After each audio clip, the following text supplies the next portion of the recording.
Hey guys, and welcome back here in the nature. If you're new at wildlife photography, or if you want to start in the next days or weeks, this video is right for you, because I will give you 10 tips for better wildlife photos and how we can do wildlife photography. So I think I don't talk anymore. Let's start. Tip number 1: go down to the eye level of the animal. So what I mean with this is that you don't have to photograph the animals from top to down, so from the bird perspective,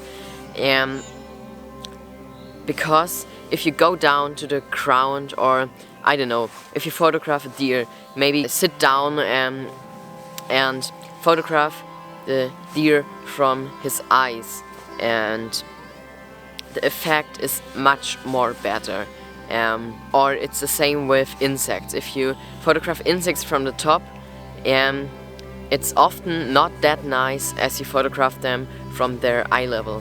And the photos are much more intense, and you can just see what the animals are seeing, and that's quite a really helpful tip. It helped myself when I started, so try this out the next time you're going out, and I'm sure you will make better photos.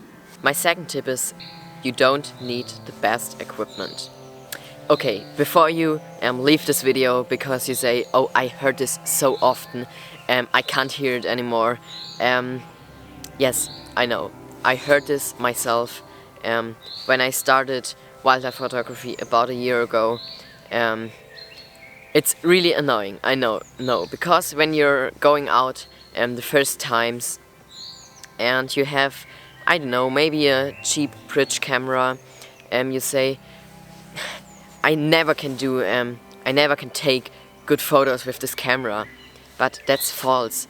I thought this myself a long time, but right now I'm on a point that I have really good equipment. I have an EFs and 70 to 200 millimeter lens, so really good equipment, and I'm on a point where I say, no, I can't do good photos because of my equipment. I haven't the photograph skills of a really good wildlife photographer. And maybe you don't believe me, but if you're doing wildlife photography for, I don't know, half a year or a year, you will just come to the point where you realize that this is true. And maybe you can believe me or not, but I think if you do wildlife photography a while, you realize it yourself. My next tip is discover your region. And I think that's quite an important tip. If you're starting wildlife photography, you don't have to make a journey around the world, or you don't have to go to Africa and photograph lions and elephants and all that kind of stuff. Of course, that can be really nice, but I can tell you that it's really nice to discover your region where you live and go out in the forest there, or maybe you're living in a town and go out in a town. There's so much wildlife. I think next week a video will come about urban wildlife photography on my channel, and just discover your region. And there's so much you can photograph, so many birds, more than you think. Maybe if you make a walk with your family, you get an impression that there are only cratids and nothing more, but that's not the case. Here are so many birds and animals, badgers, foxes, deer, all that animals that you had never been before, and you only see them if you discover your region and go out on your home. And that brings me direct to my next tip: inform yourself. And that's so important. You have to know the animals you want to photograph. You have to know when they're active, what they feed, where they live, and all that kind of stuff. And it's also really helpful to learn the most important bird sounds, for example, like the great woodpecker, or the cratid and the bluetid, and the jay and all that bird sounds from birds you see really often, because that makes much more easier to find these animals.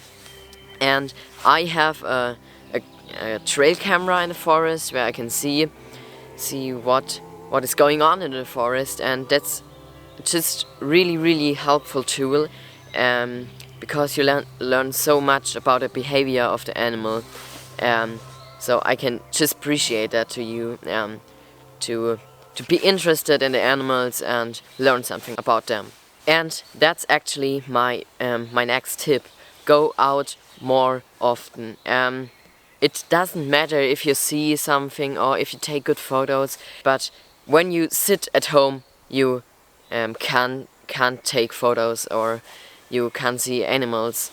And take always your camera with you. I know a lot of people say that you sometimes have to leave your camera back home, because then you can focus you on nature and the animals, but I think I always have my camera with me. Actually, I have my camera with me when I do a walk with my family, because most of the time in these cases I see the best animals.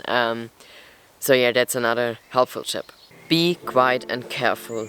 So I think this tip is quite self-explanatory, because if you're loud, you scare the animals away, and you can't find anything.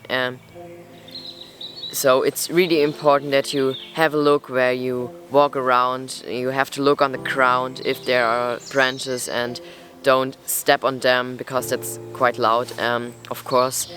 And if you don't hear yourself, the animals don't hear you, so be always quiet and careful as well.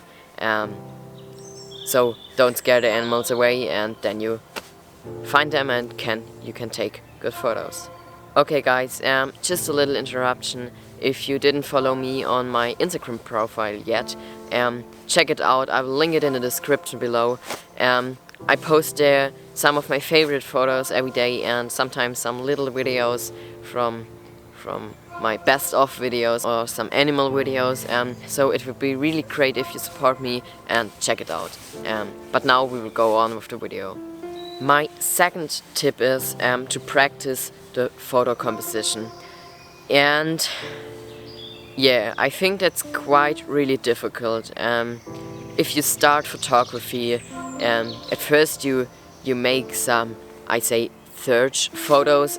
So the bird is, or the animal is anywhere really small in the photo, because you didn't came closer to them. And so I started so too. And then you make some portrait photos of the birds, or of the deer, or what kind of animal you photograph. So maybe only the head, or the whole animal with a nice background and all that kind of stuff. But at some point this is boring for you, and you see these photos every day, so often on Instagram and all that social media platforms, and try to try some new things out. And one mistake I made a long time is that when I didn't got too close to the animal, so the animal isn't on the whole photo, I cropped in so much in the post-production. And I think if you can't go closer to the animal, try to put it animals, I don't know, maybe in the right down edge, and you can show this living room, or maybe try to only photograph the silhouette of the animal. So be creative, and don't try always to crop in and photograph the animal, only the animal. Edit your photos. I don't know, maybe you do this already, but I didn't this a long time, because I thought, yeah, that's that's not real if I edit a photo and no, don't do this and that's too much work. But I can tell you that's so important and that makes your photos quite, I don't know, 100% better. So I can show you here unedited and an edited photo, and yeah, I think these photos are quite two different photos because you can make so good things out of the photos. Maybe it's too dark, you can put the exposure up, and I don't will say that you have to go to Photoshop and put some extra objects in your photos and to change, I don't know, the eyes or something, I don't know, or the background or all that kind of stuff. But do the basic editing and your photos will be much more better. Don't give up. Guys, I can tell you wildlife photography can be so frustrating. And maybe if you're going out the first time or after a week and you saw nothing and you go out and you can't take good photos, don't give up. You have to practice it. You have to learn about the behavior, about the animals, where you can find them and how you can take good photos. And I know if you're looking a wildlife photography vlog on YouTube, you only see the highlights and you always see, oh my god, this guy has so much luck, he find a deer or a badger or this really rare bird, but it isn't like that. Often there's so much work behind these photos, and of this guy who made this vlog went out for days and searched this. So don't give up. I just can tell you, don't give up. And I think after a year you will learn about all the things and you get better and better. But wildlife photography is really frustrating and you need patience. Okay guys, my last tip isn't really a tip, it's more a really important rule. We talked about all this stuff, how you can find animals and how we can take good photos of them, but the first priority is always that you have to respect the nature and don't disturb the animals. Because you want to show the world or the people out there the beauty of nature, and you want to say them that it's really important to protect the nature, and then it's just really important that you don't destroy the nature and you have to respect them and be careful, and yeah, then you make everything right. So yeah guys, that's the end with this video. I hope you learned something. If you have some other tips, write it down in the comments, so maybe I can learn something from you. That's always great. If you want to see how I did some macro photography, check out this video here. Yeah, and by the way, in this video I'm just a bit frustrated myself because I was really unlucky, but see yourself, check it out, and it would be great if you like this video and subscribe my channel. It supports me a lot, and check out my Instagram account.